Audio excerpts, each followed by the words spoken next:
Hello everyone, I am Nishi and welcome back to my channel Knowledge Hut.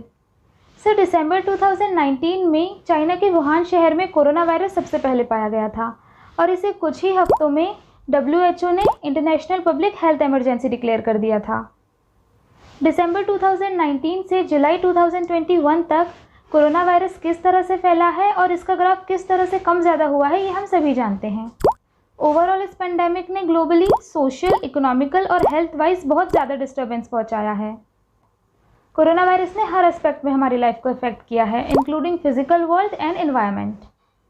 कोविड-19 का environment और climate पर असर पड़ा है, डायरेक्टली और इनडायरेक्टली। कोविड-19 का एनवायरनमेंट पर पॉजिटिव और नेगेटिव दोनों इम्पैक्ट देखा गया है। चलिए पहले देखते हैं पॉजिटिव इम्पैक्ट्स को। सबसे पहले एयर पोल्यूशन और ग्रीन हाउस गैसेज के एमिशन में कमी। लॉकडाउन्स के दौरान ट्रांसपोर्ट और इंडस्ट्रीज़ काफ़ी समय तक बंद थे, इससे ग्रीन हाउस गैसेज के एमिशन में कमी आई है। It is assumed that vehicles और एविएशंस, इससे सबसे ज़्यादा एयर पोल्यूशन होता है। व्हीकल 72% और एविएशन 11% तक ट्रांसपोर्ट सेक्टर से हो रहे ग्रीन हाउस गैसेज एमिशन के लिए रिस्पॉन्सिबल होते हैं। कोविड-19 के दौरान एयर ट्रैवल में 96% तक ड्रॉप हुआ है, क्योंकि काफ़ी सारी कंट्रीज़ ने इंटरनेशनल ट्रैवलिंग पर रेस्ट्रिक्शंस लगा दिए थे, तो ये भी एक रीज़न है कि एयर पोल्यूशन में कमी आई है। इसके अलावा इस दौरान वाटर पोल्यूशन में भी कमी देखी गई है। हमारी कंट्रीज़ में बहुत बार डोमेस्टिक वेस्ट या इंडस्ट्रियल वेस्ट बिना ट्रीटमेंट के ही रिवर में या फिर वाटर बॉडीज़ में डंप कर दिया जाता है। कोविड-19 के इस पूरे सिनेरियो में लॉकडाउन के दौरान वाटर पोल्यूशन भी कम हुआ है, क्योंकि इंडस्ट्रियल वेस्ट में कमी आई है। इसके अलावा मरीन पोल्यूशन भी रिड्यूस हुआ है, क्योंकि इंपोर्ट एक्सपोर्ट बिजनेस और मर्चेंट शिप की मूवमेंट कम हुई है। Now reduction in noise pollution. Noise pollution के मेजर सोर्सेज हैं मशीन्स, व्हीकल्स या कंस्ट्रक्शन वर्क। पर कोरोना कर्फ्यू और लॉकडाउन के कारण इन एक्टिविटीज़ में कमी आई है, जिसके कारण नॉइज़ पोल्यूशन भी रिड्यूस हुआ है। फॉर एग्जांपल लॉकडाउन्स के दौरान दिल्ली में नॉइज़ लेवल में 40 से 50% तक गिरावट देखी गई है। एंड शायद ये आपने भी नोटिस किया होगा कि हम सुबह शाम बर्ड्स की चर्पिंग भी सुन पा रहे थे। Now ecological restoration due to tourist spots. पिछले कुछ सालों में टूरिस्ट स्पॉट्स की काफ़ी ग्रोथ देखी गई है। इसके पीछे के मेन रीजंस हैं टेक्नोलॉजिकल ग्रोथ और advance transport network. Tourist spots की नेचुरल ब्यूटी के कारण ये लोगों को अट्रैक्ट करते हैं और यहाँ पर रश होने लगता है, और विजिटर्स की फैसिलिटीज़ के लिए बहुत सारे होटल्स और मार्केट्स वगैरह कंस्ट्रक्ट किए जा रहे हैं, इवन वो नेचर को हार्म क्यों ना कर रहे हों। यहाँ पर विजिटर्स भी कहीं भी वेस्ट डंप कर देते हैं। ये सारी एक्टिविटीज़ नेचुरल ब्यूटी पर भी बुरा असर डाल रही है और इकोलॉजिकल इम्बैलेंस भी क्रिएट कर रही है। पर लॉकडाउन के दौरान पब्लिक गैदरिंग्स और टूरिस्ट अराइवल पर बैन था, तो इस वक्त नेचर को रिस्टोर या हील होने के लिए थोड़ा वक्त मिल गया। नाउ वाइल्ड लाइफ और बर्ड्स पर इम्पैक्ट। तो कोविड-19 के दौरान जर्नीज़ कम हुई हैं और फॉरेस्ट अराइवल्स भी कम हुए हैं।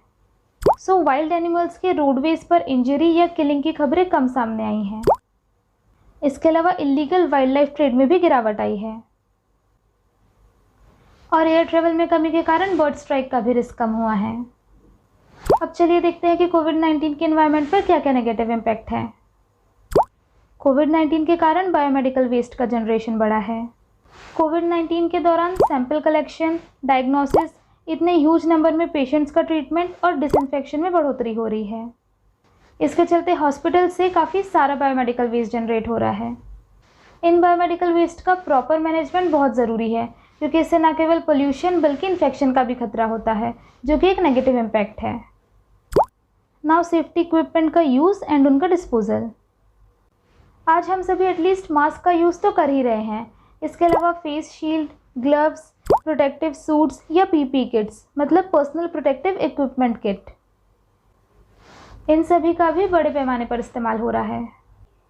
ये डिस्पोजल के बाद भी लंबे समय तक परसिस्ट करते हैं एंड एनवायरनमेंट में टॉक्सिन एलिमेंट्स रिलीज़ करते हैं, तो इनका प्रॉपर डिकम्पोजिशन ज़रूरी है। पर यहाँ पर बात ये आती है कि इवन इनके डिकम्पोजिशन में भी वेस्ट वर्कर्स को कोरोना वायरस के इन्फेक्शन का खतरा होता है।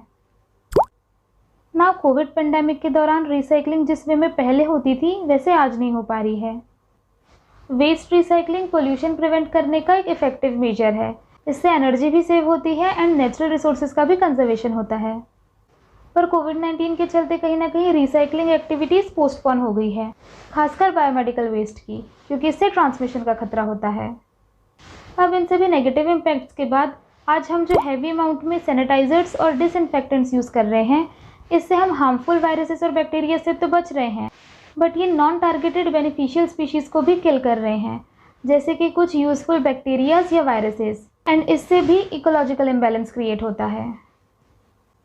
तो ये थे एनवायरनमेंट पर कोरोना वायरस या कोविड-19 के कुछ पॉजिटिव और नेगेटिव इम्पैक्ट। जैसे कि हर चीज़ के कुछ प्रोज एंड कॉन्स होते हैं, वैसे ही कोरोना वायरस भी हमारे लिए डिज़ास्टर के साथ कुछ पॉजिटिव चीज़ें भी लाया है। अब ज़रूरी है इन चीज़ों में एक बैलेंस क्रिएट करना। So that's all for today.